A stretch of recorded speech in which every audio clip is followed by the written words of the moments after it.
nos gusta esta sintonía, porque aquí comienza un programa más de tu podcast favorito, Lloviendo Cine, al cual estáis todos pertinente y convenientemente invitados.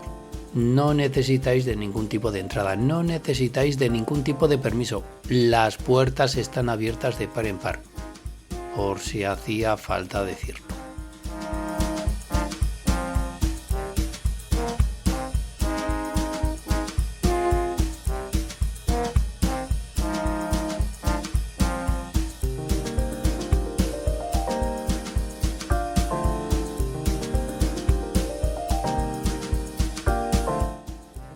¿De qué se nos ha ocurrido hablar en el programa de hoy de Lloviendo Cine?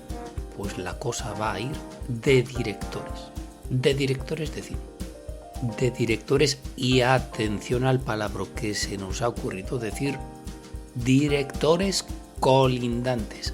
¿Y a qué se referirá este señor al hablar de directores colindantes? ¿Acaso es que vivían uno al ladico del otro, puerta con puerta, en la misma zona residencial? Pues váyase usted a saber que de todo puede haber en la viña del Señor y cosas más raras se han visto. Que tampoco, como vamos a ver, es el cometido del programa de hoy de Lloviendo Cine. Si estos directores, aparte de compañeros, también eran vecinos. No van por ahí los tiros. Porque vecinos o no, estos directores nos han traído un poquito de cabeza. Son directores a los cuales hemos confundido en alguna que otra ocasión. Y el adjetivo de colindantes nos viene que ni al pelo para definir a estos cineastas.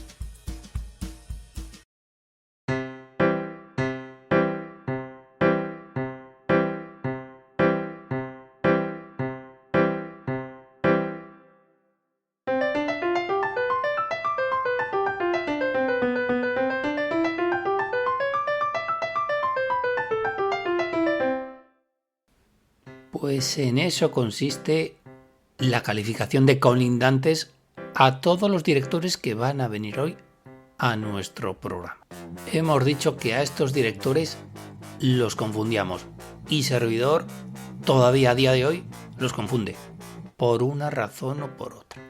Ya sea por la temática de sus diferentes películas, ya sea porque tales o cuales directores coincidieron en el tiempo a la hora de hacer su cine, porque tenían el mismo nombre, o porque simplemente te confundes, o porque son hermanos, que de todo hay, o porque incluso lo parecen, o que parezcan hasta primos hermanos, por su aspecto físico o por su forma de hacer películas.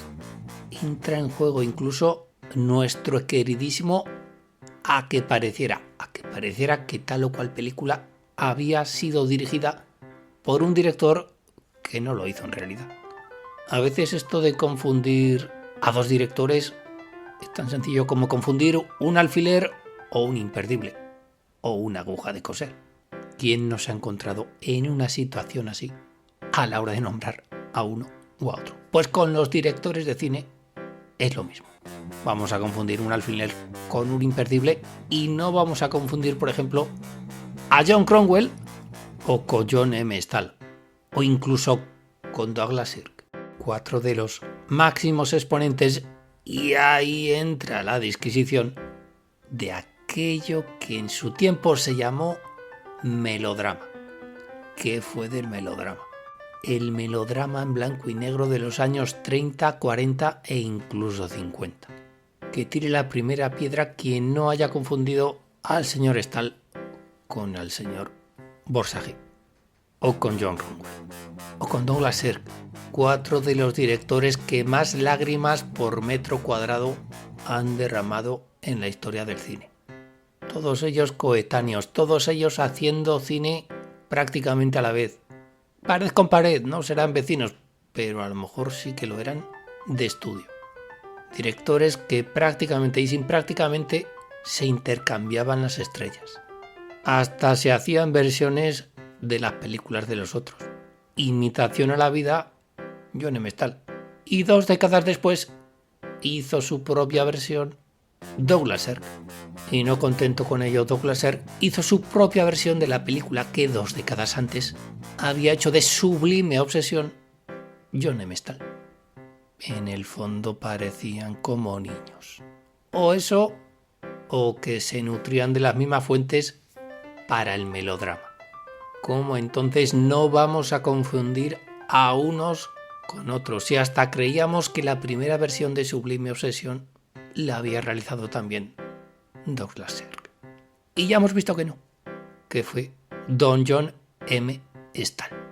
Todo fuera por el bien del melodrama. Así que si alguno de sus vástagos le pregunta a usted, papá, ¿qué es el melodrama?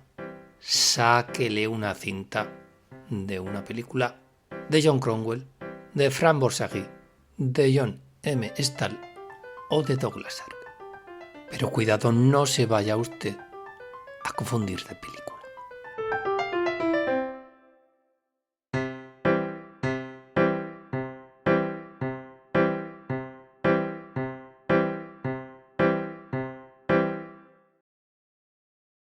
Y quien dice melodrama de los años 30 y 40 dice comedia sofisticada de las mismas décadas.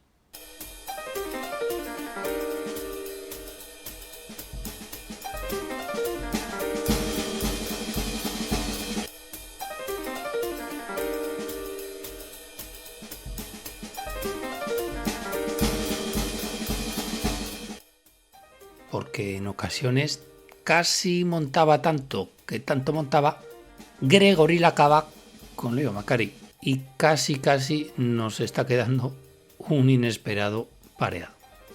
Los dos máximos representantes de la comedia sofisticada americana de los años 30 y de los años 40. Gregory la Cava, de hecho, un director que reivindicar, un señor injustamente olvidado.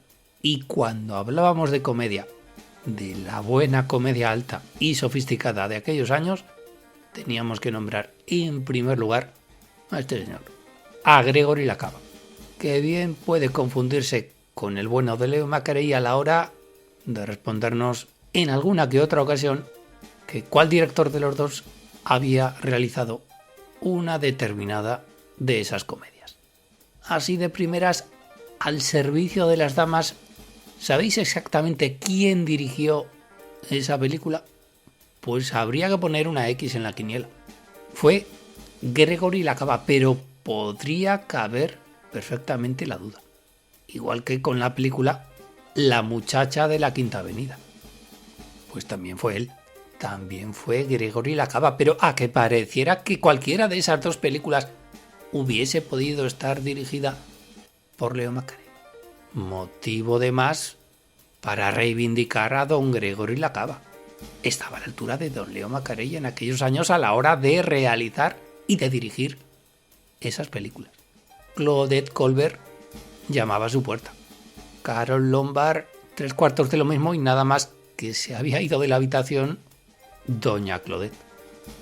Claro, a don Leo McCarey no lo tenemos que reivindicar tanto. Creemos nosotros. Por cierto, también es de Gregory la Cava Damas del Teatro, a que pareciera que era una película no de Leo McCarey, sino de George Cukor. Pues no, lo era también de Gregory la Cava. Reivindiquemos y recomendemos el cine, la comedia y la valía de este director, hoy un poquito dejado de lado.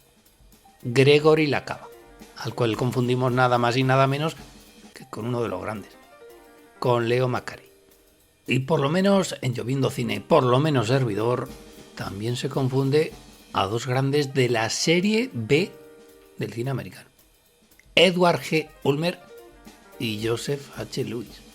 Dos directores que están en constante reivindicación, en constante descubrimiento o casi redescubrimiento. Películas de bajo presupuesto, películas con actores de los cuales tampoco te sabes nunca su nombre. Esas rubias platino, esos actores que en otras películas serían casi extras con frase.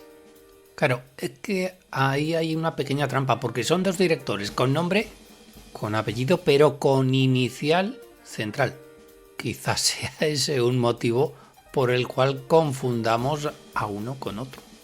Porque así de primeras, ¿cuál de estos dos directores colindantes, Edward G. Ulmer o Joseph H. Lewis, dirigió The Tour, Desvío?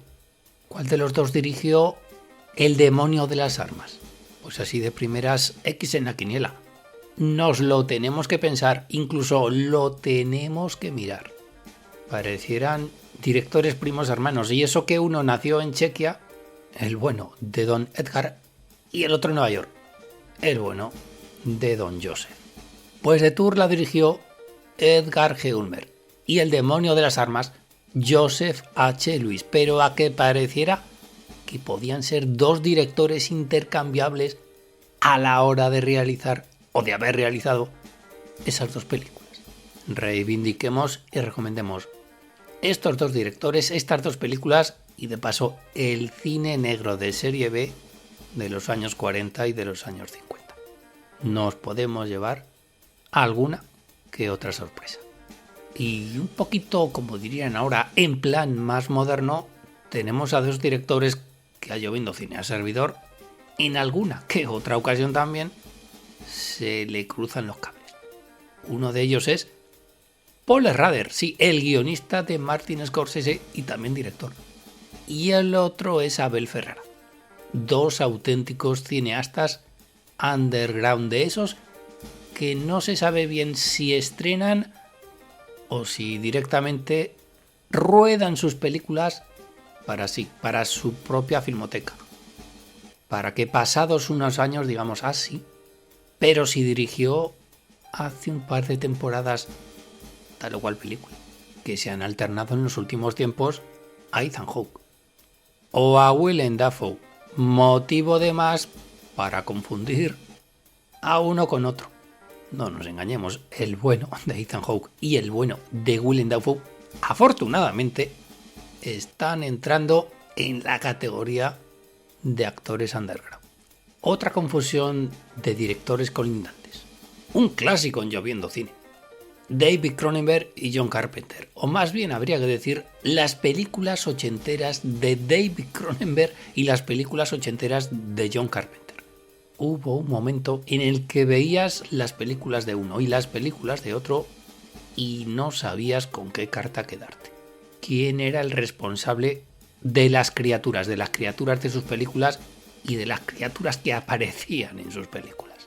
Porque en ocasiones había que tener estómago cinematográfico para prestarse a ver esas películas en mitad de Regresos al Futuro o de sagas de Indiana Jones. ¿Cuántos de vosotros hubieseis firmado que Videodrome era una película de John Carpenter? Pues no, era una película de David Cronenberg. Y lo mismo podríamos decir de La Mosca. Es una película dirigida por David Cronenberg. Pero bien podríamos decir que pareciera que era una película que había dirigido John Carpenter. En cambio, John Carpenter dirigió La Cosa, película que hubiese podido perfectamente pasar por ser una película dirigida por David Cronenberg. Scanners también era de Cronenberg. La Niebla, Christine o Halloween eran de John Carpenter. Que había como una cierta retroalimentación entre estos directores. Además de que no eran de esos directores que sabían estarse quietos. Nada más lejos de la realidad. Prácticamente a película por año. Aumentando de esa manera el estado de la confusión de todos nosotros. Y qué gusto da ver estos clásicos ya del cine, tanto de uno como de otro. De David Carpenter y de John Cronenberg. Permitidme semejante retroécano. Pero hay más casos. John Landis y Joe Dante. Este es un caso que a servidor particularmente le resulta difícil de resolver. Los dos más americanos que la Estatua de la Libertad. Los dos con comedias de corte fantástico. Los dos, y nos vais a permitir que digamos esto, querían ser como Steven Spielberg. Pues aquí sí que tenemos que mirar quién había dirigido tal o cual película, sobre todo en aquellos años 80. Y no en aquellos años de videoclub. Gremlins o Aullidos eran de Joe Dante, pero podían haber sido perfectamente de John Landis. Y lo mismo podríamos decir de Un hombre lobo americano en Londres. Es una película dirigida por John Landis, a que pareciera que había sido dirigida por Joe Dante. Y ya lo sentimos si estamos contribuyendo a enredar más el ovillo. ¿De quién era la película Exploradores con Ethan Hawke? ¿De John Landis o de Joe Dante? Hombre, le pega más, no os hago sufrir más. Exploradores es de Joe Dante. Y ya que estamos en los años 80, Harold Ramis e Ivan Reitman. Estos no eran hermanos, pero como si lo fuesen. Por lo menos primos hermanos. Vamos a ser un poquito malvados. ¿De quién es la película Atrapado en el tiempo? Sí, El día de la marmota. Hombre, os podéis imaginar que si hago esta pregunta es para que cayésemos un poquito en la trampa. A que pareciera que Atrapado en el tiempo, El día de la marmota, era una película dirigida por Ivan Reitman. Pues no. Esa película la dirigió Harold Ramis. Por cierto, uno de los a que pareciera más bonitos de la historia del cine. Pareciera que es una película dirigida por Ivan Reitman, que ya había dirigido Cazafantasmas, que ya había dirigido Los gemelos golpean dos veces. ¿Quién sino para dirigir una comedia de ese talante? Alguien como Ivan Reitman. Ramis, integrante no solo de la camarilla de Cazafantasmas, sino de la camarilla que unos cuantos años antes ya se habían formado Ivan Reitman y Bill Murray. Por cierto, uno de los dos dirigió las dos películas de Una terapia peligrosa con Billy Crystal y Robert De Niro. ¿Quién fue de los dos? Os dejamos en ascuas por unos segundos. Fue Harold Ramis.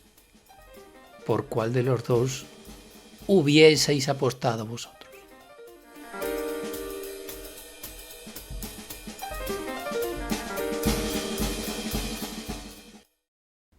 Y tenemos más casos, entre ellos algunos provenientes de Europa.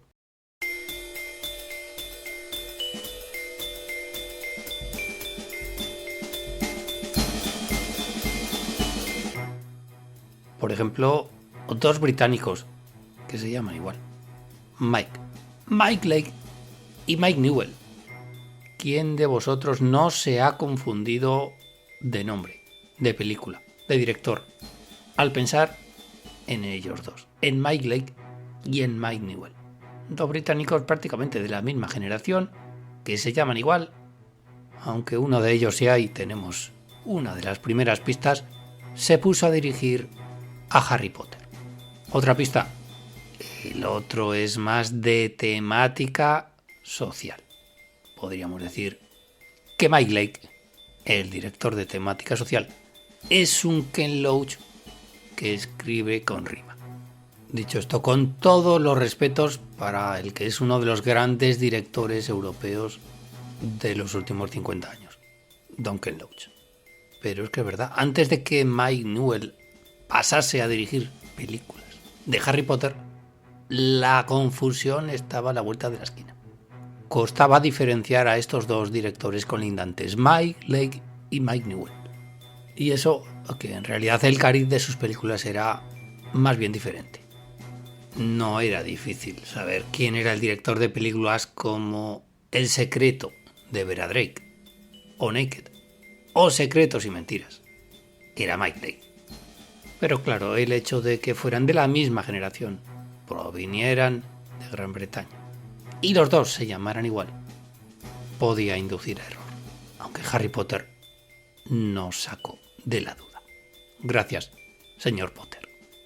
Y otros dos directores colindantes que tenían el mismo nombre también podían conducir a confusión.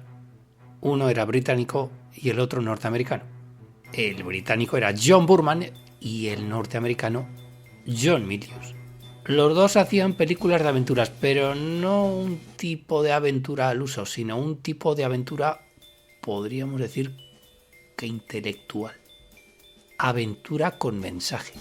En plena época de películas, lo nombramos de nuevo, de Indiana Jones. Pero costaba diferenciar quién había dirigido Excalibur o La Selva Esmeralda. Pues ambas dos las dirigió John Boorman, que era un poquito más veterano que John Milius. John Milius era más guionista que director.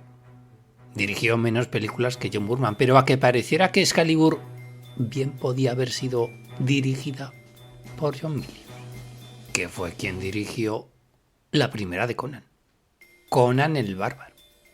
Y ya que estamos en las Islas Británicas, cómo no confundir algunas de las películas dirigidas por Ridley Scott y por su hermano Tony Scott. Todavía no sobreviene la duda. ¿Quién dirigió en el año 1983 a Susan Sarandon y a Catherine Deneuve en El Ansia? ¿Fue Ridley? ¿Fue Tony?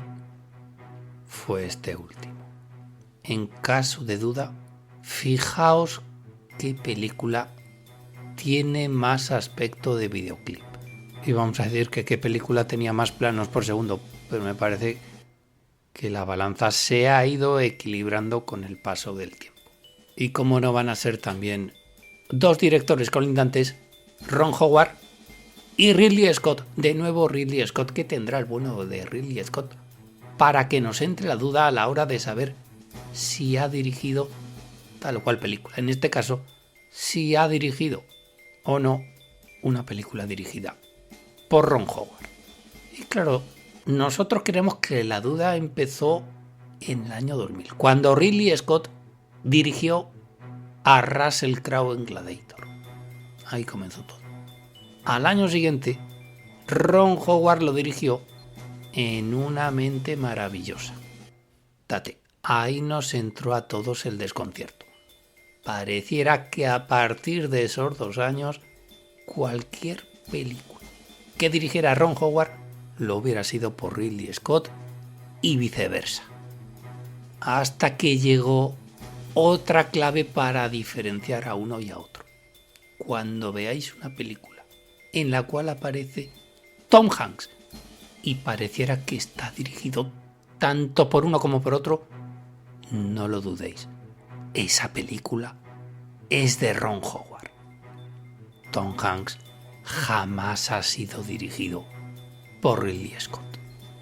Para que luego os quejéis de que no os hemos ayudado a desfacer el entuerto. ¿Y qué me decís de otro gran clásico de Yo Viendo Cine? Los directores colindantes Roland Emmerich y Michael Bay. Aquí sí que tenemos que sacar escuadra y cartabón. ¿Qué película de uno y de otro no es objeto de cábala cinematográfica? Películas de acción, películas de catástrofes, películas inverosímiles. ¿Quién dirigió Independence Day? ¿Quién dirigió Armagedón? Me vais a permitir lo que vamos a decir a continuación. Es que casi da lo mismo. Dudamos mucho ya de que cuente quién es el realizador de esa película. Y vamos a decir, el perpetrador de las mismas. Tú lo que quieres es ver a Bruce Willis salvando al planeta. Quieres ver a Will Smith matando marcianitos. ¿Qué más da que uno de ellos sea un director alemán que dirigió en los años 80 El secreto de Joey y el otro, un americano de pura cepa que comió demasiadas palomitas de pequeño? Todo sea en pro del popcorn. Para rematarlo, Will Smith ha sido dirigido por ambos. Y encaramos la recta final del programa de hoy de Yo Viendo Cine, dedicado a directores colindantes con unos cuantos directores del cine actual.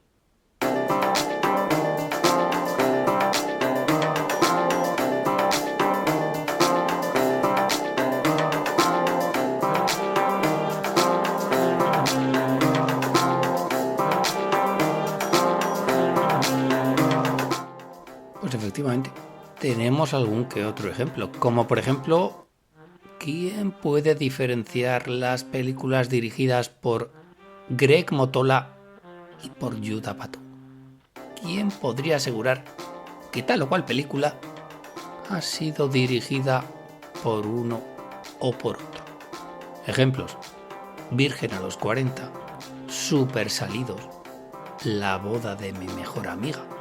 Aplíquese lo mismo a gente como Seth MacFarlane o a Todd Phillips, que es el responsable de la saga de Resacón. Aquí sí que podemos hablar de clara retroalimentación. Se salió del camino, por cierto, Peter Farrelly cuando dirigió una película ganadora de un Oscar, Green Book. Y en el mismo saco siempre han estado Spike Jonze y Michel Gondry. ¿Por culpa de quién? Por culpa de un tercero que cerró el saco. Charlie Kaufman, guionista de las películas dirigidas por uno y por otro. Hasta que Charlie Kaufman también se decidió a dirigir y terminó por liarla del todo parda. No fallamos, por tanto, si decimos Olvídate de mí, guión de Charlie Kaufman. Cómo ser John Malkovich, guión de Charlie Kaufman. Adaptation, guión de Charlie Kaufman. Human Nature, guión de Charlie Kaufman. Ahora es cuando empieza el trivial. Ahí es cuando tenéis que adivinar cuál de las películas que acabamos de nombrar está dirigida por Spike Jonze o por Michel Gondry.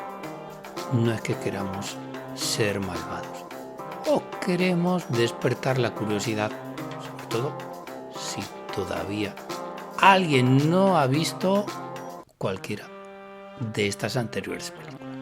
Por cierto, el posible vecindario colindante entre Richard Linklater y Noah Baumbach lo dejamos para otra ocasión.